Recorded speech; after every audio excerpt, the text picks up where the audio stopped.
सरकारी कार्यक्रम था रेल मंत्रालय द्वारा, और आरओबी का यहाँ उद्घाटन कार्यक्रम में सम्मिलित हुए हैं। क्योंकि यहाँ के हम विधायक हैं तो हमें भी आमंत्रित किया गया था।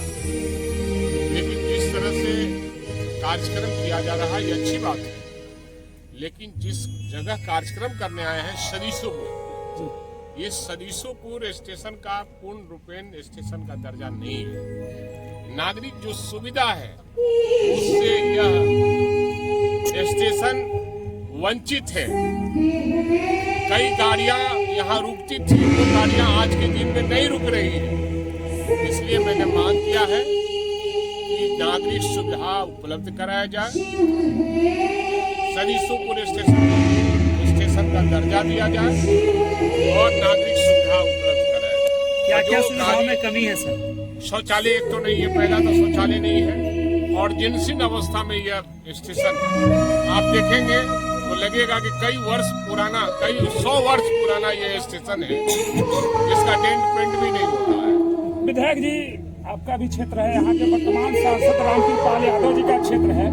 संबोधन को लेकर कहीं ना कहीं आपने निशाना भी साधा कि शायद सांसद को, बीजेपी को ज्यादा प्राथमिकता दिया जा रहा है। आपके साथ कहीं ना कहीं मिसबिहेव किया गया है। ऐसा है, यह कार्यक्रम सरकारी किसी दल का कार्यक्रम नहीं है। बिहार सरकार का सरकारी कार्यक्रम होता है तो वो बिहार सरकार का कार्यक्रम होता है, उसमें माननीय सांसद, माननीय विधायक शामिल होते हैं। उसी तरह यह भारत सरकार के द्वारा कार्यक्रम है, किसी पार्टी का कार्यक्रम नहीं है।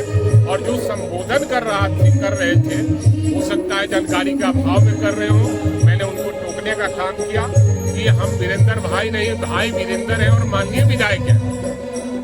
और एमपी साहब का नारा लगा रहा था जिंदाबाद का, हम कहा कि जिंदाबाद लगना चाहिए तो सबका और नहीं तो किसी का नहीं लगना चाहिए। सरकारी कार्यक्रम है, आप बीजेपी का कार्यक्रम करते हो, हम अपने दल का कार्यक्रम करते हैं, आप जिंदाबाद कराओ, कोई दिक्कत नहीं है। लेकिन यहाँ लगता है कि मैनेज करके सबको हड़का के आके जिंदाबाद मेरा कराना।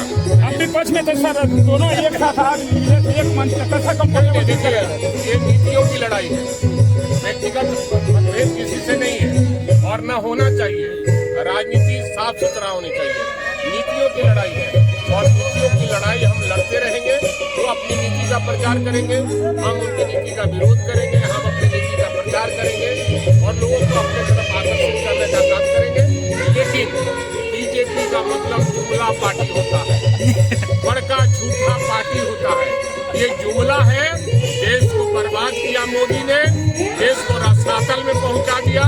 और ये बखान कर रहे थे तो हमको गुस्सा आ रहा था, मैं कुछ बोलूं, फिर सोचा कि नहीं प्रोटोकॉल है, मैंने बोला तो वो कुछ नहीं बोले, वो कुछ बोले तो मैं कैसे बोलूं? आपको ऐसा कहीं महसूस हो रहा था क्या कि ये सरकारी कार्यक्रम को बीजेपी का कार्यक्रम? हाँ, बीजेपी फल्ला मंडल के अध्यक्ष, फल्ला अध्यक्ष, फल्ला बीजेपी अध्यक्ष, ये सब नहीं होना चाहिए। ये माननीयों का कार्यक्रम है, सबको आपने बुलाया, अच्छी बात है, लेकिन इसको बीजेपी का कार्यक्रम साबित नहीं करना चाहिए। न स्टेशन को पूर्ण रूपेण स्टेशन का दर्जा दिया गया, न नागरिक के सुविधाएं यहाँ दी गई है। यहाँ आज भी यात्री जब आते हैं और पानी पड़ता है, बारिश होती है तो लोग भीग जाते हैं।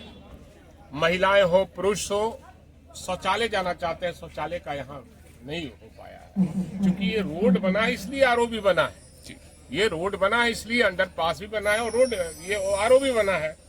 मैं राज्य सरकार का ये काम नहीं है, रेलवे का है, ये रेलवे मंत्रालय के द्वारा है, रेल मंत्रालय का। मैं मांग किया हूँ कि इस स्टेशन पर जन सुविधाएं काम कराया जाए और पूर्ण स्टेशन का दर्जा सदीसोपुर को दिया जाए और नागरिक जो सुविधा है उसको प्रदान किया जाए। एक पॉलिटिकल सवाल है सर, सम्राट चौधरी ने तेजस्वी को कहा है बच्चा। आप देख लीजिए, अब देखिए कौन क्या कहता है उसके फेरे में हम लोग नहीं है। और कौन कह रहा है बच्चा, कौन कह रहा है क्या, जनता सब देख लीजिए। जन सैलाब जो देख रहे हैं आप लोग, पूरे बिहार का दौरा उन्होंने किया है और कर रहे हैं अभी। और जिस तरह से जन सैलाब है, लोगों का आशीर्वाद मिल रहा है। कौन क्या कहता है उस पर हम ध्यान नहीं। अभी तक मंत्रिमंडल का विस्तार भी नहीं किया है।